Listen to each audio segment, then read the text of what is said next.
যখন পতিতাবৃত্তিকে একটা প্রফেশন মনে করা হয়, যখন বেহায়াপনা, যখন নারীরা নিজেদের সমান অধিকারের নামে রাস্তায় নামে, যখন মানুষের মধ্যে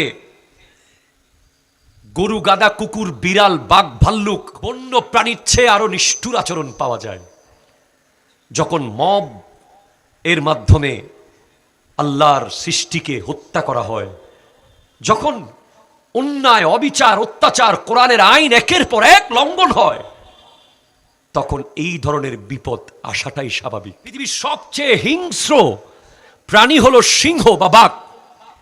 একটা বাঘ কয়টা বাঘ মেরেছে এই পর্যন্ত? আপনি দেখাইতে পারবেন না কোনো সিংহ মেরে ফেলেছে।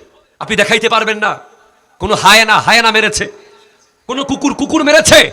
কিন্তু দেখাইতে পারবেন মানুষ মেরেছে, মানুষ নির্বিচারে মানুষ মেরেছে, মারছে।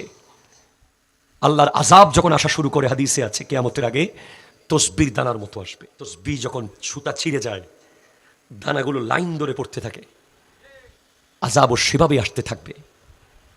এত ভয়ানক, এত বড় বড় ট্র্যাজেডি আমাদেরকে কেন পাল্টাতে পারে না? আমাদের মূল্যবোধ, আমাদের চেতনা, আমাদের খোদাভীতি, আমাদের কবর হাসরের চিন্তা, এগুলোকে পাল্টাতে পারে না কেন?